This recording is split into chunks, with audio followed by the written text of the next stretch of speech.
ஒரு பக்கத்து வீட்டுக்காரன் இன்னொரு பக்கத்து வீட்டில் இருக்கக்கூடிய ஒரு சிறு வயது சிறுமியை கொண்டு போய் ஒரு ஒரு ஒரு கோர சம்பவத்தை செய்கிறான்.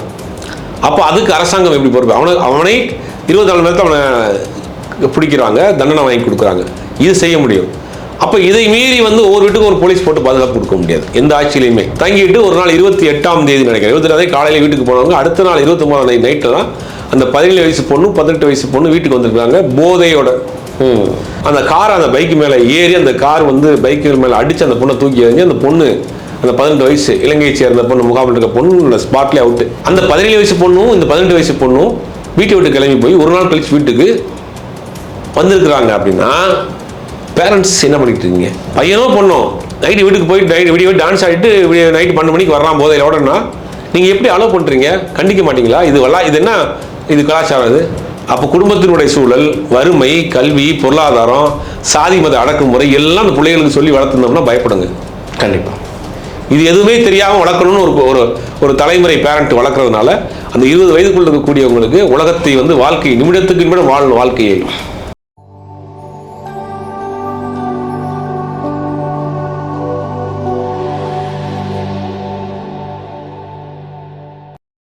நேயர்களுக்கு வணக்கம். இந்த நேர்காணலில் நம்மோடு இணைந்திருக்கிறார் மூத்த ஊடகர் திரு சுபேர் அவர்கள். வணக்கம். ரொம்ப வேதனைக்குரிய விஷயமா இருக்குது தமிழ்நாட்டில் நடக்கிறதுலாம். சட்டம் உங்களுக்கு சரியில்லை, பாதுகாப்பில் பெண்களுக்கெல்லாம் அப்படின்னு சொல்லி வந்தவர் தான் விஜய் இன்னைக்கு. ஆனால் அவரோட ஆட்சியில் பல வேதனைக்குரிய விஷயங்கள்லாம் நடக்குது. கிட்டத்தட்ட 44 கொலைகள் நடந்திருக்கீங்க, அதில் 12 பாலியல் கொலைகள்.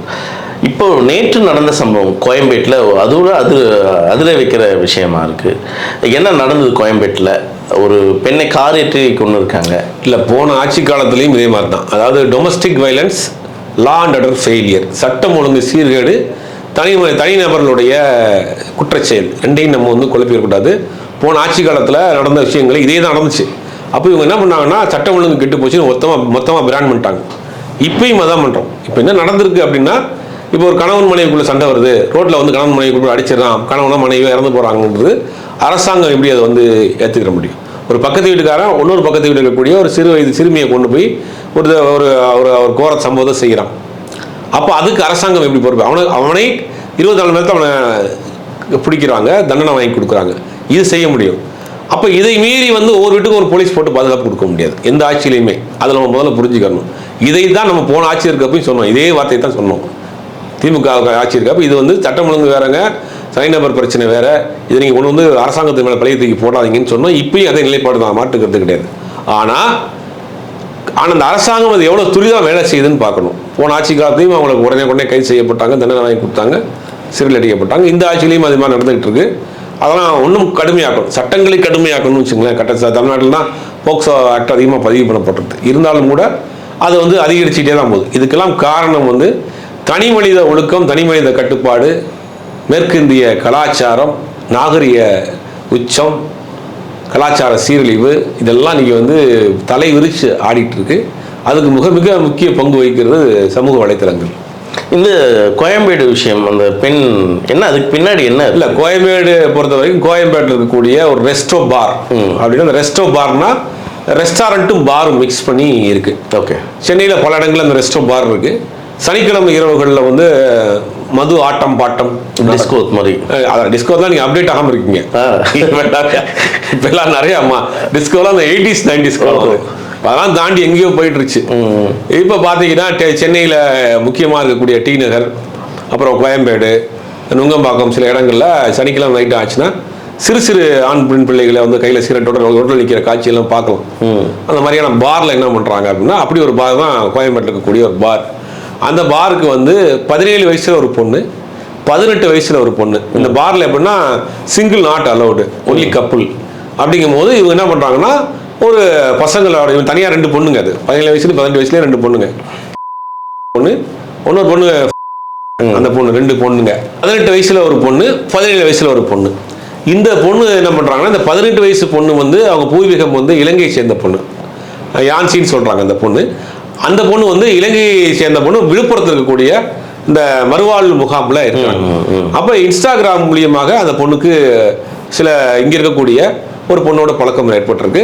அது இல்லாமல் அந்த பொண்ணோட ஸ்கூலில் படித்த ஒரு பொண்ணு இங்கே இருக்கான். அப்போ அவங்க அம்மாட்ட சொல்லிட்டு நான் சென்னைக்கு போயிட்டு வரேன், அந்த பொண்ணோட வீட்டுக்கு தங்கியிருக்கு.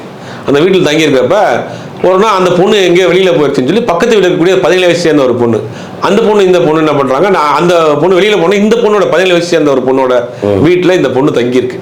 தங்கிட்டு ஒரு நாள் 28ஆம் தேதி நினைக்கிறேன், 28ஆம் காலையில் வீட்டுக்கு போனவங்க அடுத்த நாள் 29ஆம் தேதி நைட்டில் தான் அந்த 17 வயசு பொண்ணு 18 வயசு பொண்ணு வீட்டுக்கு வந்திருக்காங்க போதையோட.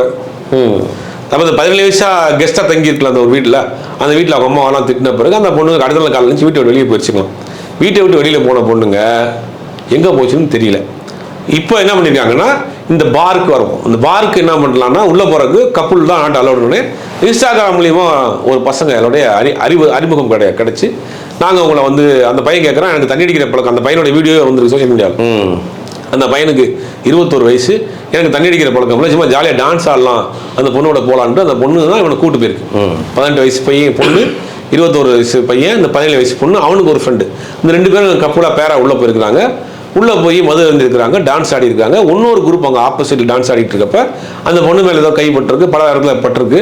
அப்போ அவங்களுக்குள்ளே உள்ள தகராறு வந்திருக்கு. இந்த பையன் கூட போன அந்த பையன் வந்து சண்டைக்கு ஏதுட்டு போயிருக்கிறான்.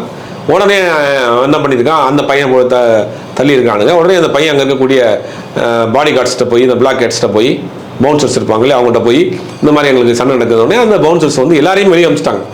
அந்த 2 தரப்பையுமே நீங்கள் வெளியில் போய் சண்டை போடுங்க, இங்கே இருக்கக்கூடாது, அந்த ரெஸ்டாரண்ட் பார்லேருந்து வெளியில் அமைச்சிருக்கிறாங்க. இவங்க இந்த இந்த இறந்து போன பொண்ணு கூட வந்த 17 வயசு பொண்ணு கூட வந்த அந்த பாய் ஃப்ரெண்டு எல்லாருமே ஒரு 2 வீலர் 2 வீலரில் ட்ரிபிள்ஸ் போயிருக்காங்க. இவனுங்க அந்த ஆப்போசிட் டான்ஸ் ஆடிட்டு இருந்த பசங்க கார் வச்சுருக்காங்க. அந்த காரில் என்ன பண்ணியிருக்காங்க, அந்த வெளியில் வந்து வெளியில் நின்றுமே அவங்களுக்கு தகராறு நடந்திருக்கு. இந்த பொண்ணு பைக் எடுத்துகிட்டு போயிருக்கு, பின்னாடி காரில் வந்திருக்கு. அந்த பொண்ணு கீழே இருக்க கல்லை எடுத்து கார் மேலே எரிஞ்சதாக சொல்கிறாங்க. உடனே ஆத்திரப்பட்ட அவன் அந்த கார் அந்த பைக்கு மேலே ஏறி அந்த கார் வந்து பைக்கு மேலே அடித்து அந்த பொண்ணை தூக்கி எறிஞ்சு அந்த பொண்ணு அந்த 18 வயசு இலங்கையை சேர்ந்த பொண்ணு முகாமில் இருக்க பொண்ணு ஸ்பாட்லேயே அவுட்டு. கூட போன அந்த இன்னொரு 17 வயசு பொண்ணு படுகாயத்தோட கேஎம்சியில் அட்மிஷன். கூட போன 21 வயசு பசங்களுக்கு காயம், இன்னொரு பையனுக்கு காயம். அவங்கெல்லாம் ஆஸ்பத்திரி ட்ரீட்மெண்ட்டு, போலீஸ் ஸ்டேஷன் கஸ்டடியில் இப்போ இருக்கிறாங்க. இதுதான் நடந்த சம்பவம். அதாவது 18 வயசு பொண்ணு வீட்டை விட்டு தனியாக கிளம்பி நான் வந்து என் ஃப்ரெண்டு வீட்டுக்கு போய் தங்க போகிறேன் அப்படின்னு சொல்லிட்டு அந்த 17 வயசு பொண்ணும் இந்த 18 வயசு பொண்ணும் வீட்டை விட்டு கிளம்பி போய் ஒரு நாள் கழிச்சு வீட்டுக்கு வந்திருக்கிறாங்க. அப்படின்னா பேரண்ட்ஸ் என்ன பண்ணிக்கிட்டு இருக்கீங்க? அவங்க அம்மா பேட்டி கொடுத்து இறந்து போன பெண்ணோட அம்மா, ஐயோ என் பொண்ணு அழகாக இருப்பாளே, பார்க்குறதுக்கு 10 கண்ணு வேணுமே, இன்ஸ்டாகிராமில் என் பொண்ணு ஃபேமஸ்ஸு, இன்ஃப்ளூயன்சர்லாம் சொன்னாங்களே, இப்படி இறந்து போயிட்டாங்களே அப்படின்னு அவங்க கதறாங்க. வேதனையாக இருக்குது. ஒரு தாய் பெற்று வளர்த்து ஆளாக்குன ஒரு பொண்ணு வந்து பரிதவிச்சுட்டு இருக்கு அப்படிங்கும் போது நமக்கு உண்மையில வேதனையாக இருக்குது. ஆனால் அவங்க கண் எதை மறைக்குது? ஏன் இப்படி வளர்த்தீங்க? ஒரு 18 வயசு பொண்ணு தனியாக ஃப்ரெண்டு வீட்டுக்கு போயிட்டு வரேன்னு போய் 10 நாளைக்கு வேற ஒரு வீட்டில் தங்கி இருக்கிறத நீங்கள் கண்காணிக்காமல் இருக்கீங்களா? இன்ஸ்டாகிராம் நடக்கு இந்த அத்தனை சம்பவங்களும் ஒட்டுமொத்தமாக இன்ஸ்டாகிராமில் நடந்திருக்கு. இந்த பசங்க ஃப்ரெண்டு பிடிச்சது, இந்த பையன் இந்த பொண்ணோட ஃப்ரெண்டு பிடிச்சது, இந்த பாய் ஃப்ரெண்டு பிடிச்சது, இது எல்லாமே அங்கே தான் நடக்குது.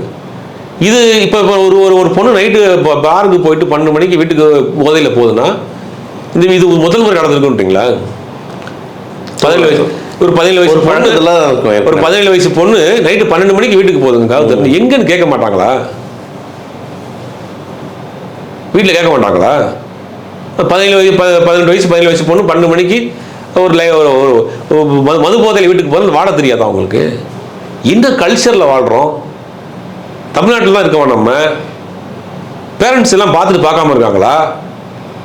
நான் போகிற ஒவ்வொரு முறையும் நான் நினைப்பேன், அந்த டிஆரை கிராஸ் பண்ணுறப்பையும் சரி, இன்னும் மகத்தை கிராஸ் பண்ணுறப்பையும் சரி, அந்த ஜெமினி பிரிட்ஜ் கிராஸ் பண்ணுறப்பையும் சரி, பெண்கள் சின்ன சின்ன பொண்ணுங்கள் 18-19 வயசு பொண்ணுங்க கையில் சீரட்டோட அந்த சாட்டர்டே நைட்டு அங்கே நிற்கிறப்ப பார்ப்பேன். அப்போ நான் யோசிப்பேன், இந்த பொண்ணுங்க இதெல்லாம் நைட்டு வீட்டுக்கு போகிற 12 மணி ஆகும், வீட்டில் கேட்க மாட்டாங்களா?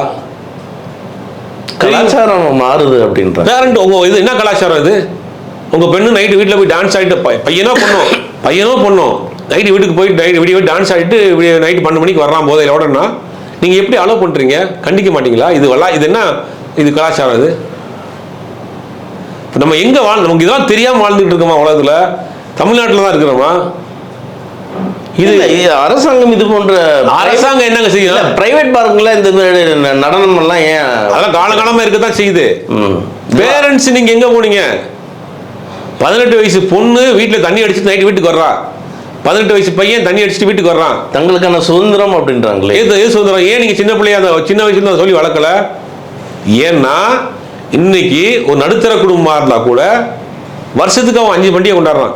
அப்பா அம்மா வெட்டிங் டே, பிள்ளைங்களோட பர்த்டே, இந்த பொண்ணுக்கு பர்த்டே, அந்த பையனுக்கு பர்த்டே, அப்புறம் தீபாவளி, பொங்கல், கிறிஸ்மஸ், ரம்ஜான் எல்லா பண்டிகையும் கொண்டாடுறான். அன்னைக்கு வெறும் கொண்டாட்டம் மட்டும் கிடையாது, அன்னைக்கு மது விருந்தோட கொண்டாடுறான் பெரும்பாலான நேரத்தில் குடும்பத்தோட. இந்த சீரழிவு தான் பிள்ளைகள் இப்படி வந்து நிற்கிது. இன்னைக்கு பார்த்தீங்கன்னா அதிகமாக பிஸ்னஸ் ஆகிற ஒரு பிஸ்னஸ் தெரியுமா உங்களுக்கு? கேக் பேக்கரி ஷாப் தான் அதிகமாக இன்னைக்கு வந்து ஒரு சாதாரண சராசரியாக நடுத்தர குடும்பத்தில் வருஷத்துக்கு 10 கேக் வாங்குறாங்களாம். ஒரு கணக்கு. 10 கேக். என்ன கேக்கு? அப்பா அம்மாவோடைய பர்த்டே, 2 பேரோடைய வெட்டிங் டே, அந்த வீட்டில் குழந்தை இருக்குன்னா அந்த குழந்தைகளுடைய பர்த்டே, அப்புறம் இவங்க பாட்டி தாத்தாவுடைய பர்த்டே, ஆனிவர்சரி டே, அப்புறம் மதர்ஸ் டே, அப்புறம் நியூ இயர், கிறிஸ்மஸ், அப்புறம் தமிழ் நியூ இயர், அன்னைக்கு ஒரு பார்ட்டி. இதை வீட்டில் வச்சு செய்யறது அவர் கலாச்சாரம். அம்மாவும் பொண்ணும் அம்மா அப்பா சேர்ந்து ரீல்ஸ் போடுறது, டான்ஸ் ஆடுறது. இல்லை, நம்ம இதெல்லாம் ஒரு என்ன கலாச்சாரத்தில் வாழ்ந்துகிட்டு இருக்கிறோம்? அதான் இதெல்லாம் நம்ம ஒரு ஏதோ பிரச்சனை நடக்கும்போது தான் இதெல்லாம் பேசணும். இதெல்லாம் முன்னெடுத்து பண்ண வேண்டிய விஷயம் யார் பண்ணுவா? அரசாங்கம் என்ன செய்ய முடியும்? வீட்டுக்கு போய் நீங்க பார்ட்டி பண்ணாதீங்கன்னு சொல்ல முடியுமா? பார்ட்டி பண்ணாதீங்கன்னு சொல்ல முடியுமா? ஓட்டு போட மாட்டாங்க. நல்லா பார்ட்டி பண்ணுங்க, இது ஒரு பெரிய பிரச்சனை. நல்லா பார்ட்டி பண்ணுங்க, நல்ல டான்ஸ் ஆடுங்க, ரீல்ஸ் போடுங்க, உங்களுக்கு நாங்கள் மாதம் சப்சிடி கொடுக்குறோம், உங்களை ஊக்குவிக்கிறோம்னா ஓட்டு போடுவாங்க. அரசியல் தான். என்ன பண்ண போறீங்க? அதை ஒன்றும் பண்ண முடியாது. கலாச்சாரத்தினுடைய சீரழிவின் உச்சம் இருக்கிறோம். வட இந்தியாவை நம்ம சொல்றோம், வட இந்தியாவோட மோசமான கலாச்சாரத்தில் வாழ்ந்துட்டு இருக்கோம். மேற்கத்திய நாகரிகம்ன்றோம். மேற்கத்திய நாகரிகத்தில் கல்யாணம் பண்ணாங்க, ஆணு பொண்ணு இருக்கிற மாதிரி இருக்கிறாங்க, லிவிங் டுகெதர்லாம் இன்னைக்கு சர்வ சாதாரணமாக போச்சு. அப்போ என்னன்னா ஒரு கட்டத்துக்கு மேலே இந்த மாதிரியான ஒரு நிலைமையில வந்து இன்னைக்கு நிற்கிது. அரசாங்கம் நடவடிக்கை எடுக்கும், ஆனால் ஓரளவுக்கு மேலே எப்படி நடவடிக்கை எடுக்க முடியும்? 717 ஒயின் ஷாப் மூடிட்டுன்றாங்க. பார்த்தா ப்ரைவேட் பாரில் கியூவில் நிற்கிறான். 10 ரூபா குறைச்சி வாங்க போகிறோம், கூட்டி வாங்குறாங்கன்றான். 10 ரூபா எப்படி நீங்கள் 20 ரூபா சேர்த்து வாங்குறேன்றான். அப்போ இது ஒட்டுமொத்தமாக ஒரு மாயை உலகத்தில் இருக்கிறோம். இங்கே வந்து வறுமை தெரியல பிள்ளைகளுக்கு. வந்து எனக்கு தெரிஞ்ச ஒரு 20 வயசுக்குள்ள இருக்கக்கூடிய ஆண் பெண் பிள்ளைகளுக்கு அவன் சாதாரண கூலி வேலை செய்யக்கூடிய பெற்றோராக இருந்தாலும் சரி, தான் வறுமை குழந்தைக்கு தெரியக்கூடாதுன்னு நினைக்கிறான், தான் கஷ்டம் குழந்தைக்கு தெரியக்கூடாதுன்னு நினைக்கிறான். என் புள்ள வேர்த்திடவே கூடாது, என் பொண்ணு வறுமையே தெரிஞ்சிடக்கூடாது, என் பையன் கஷ்டமே பற்றக்கூடாது. அது எல்லா தாய் தாப்பனுக்கு உள்ள விஷயம்தான். அதை தெரியாமல் பொத்தி வளர்க்குறாங்க. அது வளர்க்குறப்ப என்ன ஆகுதுன்னா இவங்களுக்கு ஒரு என்னன்னா நம்ம வந்து எல்லாமே கிடைக்குதுல்ல, அப்போ அதை செஞ்சு பார்ப்போமே, இதை செஞ்சு பார்ப்போமே, ஏன் நம்ம வந்து வாழ்க்கை வாழ்றதுக்கு தானே என்ஜாய் பண்ணி பார்ப்போமேங்கிற மூடுக்கு போயிடறாங்க. அப்போ குடும்பத்தினுடைய சூழல், வறுமை, கல்வி, பொருளாதாரம், சாதி மத அடக்குமுறை எல்லாம் அந்த பிள்ளைகளுக்கு சொல்லி வளர்த்துனோம்னா பயப்படுங்க. கண்டிப்பாக இது எதுவுமே தெரியாமல் வளர்க்கணும்னு ஒரு தலைமுறை பேரண்ட் வளர்க்குறதுனால அந்த 20 வயதுக்குள்ள இருக்கக்கூடியவங்களுக்கு உலகத்தை வந்து வாழ்க்கை நிமிடத்துக்கு நிமிடம் வாழணும், வாழ்க்கையை என்ஜாய் பண்ணணும், எதையுமே மனசில் சேர்த்து வச்சிடக்கூடாதுன்னு இன்னைக்கு ஒரு தலைமுறை உருவாகி நிற்குது. இதுதான் அடுத்த தலைமுறை, இதுதான் வருங்கால தூண்கள். எங்கே போய் முடிய போகுதுன்னு தெரியல. அரசாங்கமும் முயற்சி பண்ணுறாங்க. போன அரசாங்கத்தை இதை சொல்லித்தான் போன அரசாங்கத்தை காலி பண்ணி விட்டு ஒருத்தர் உட்காந்துருக்கிறாரு. இவர் என்ன செய்ய முடியும்? இவரால் இவரும் ஒன்றும் செய்ய மாட்டார். எப்படி தடுக்க முடியுங்கிற? கண்டிப்பாக இங்கே சமூகம் தான் மாறணும், சமூகம் மாறணும், கலாச்சாரம் மாறணும், நம்மளுடைய பழைய கலாச்சாரத்தை மீட்டெடுக்கணும், கட்டுக்கோப்பாக இருக்கணும். குடும்பத்தில் பெற்றோர்கள் பிள்ளைகளை கண்காணிக்கணும். சுதந்திரம் வேற, அவுத்து விடுறது வேற, எக்கட்டுக்கிட்டு போங்கன்னு விடுறது வேற.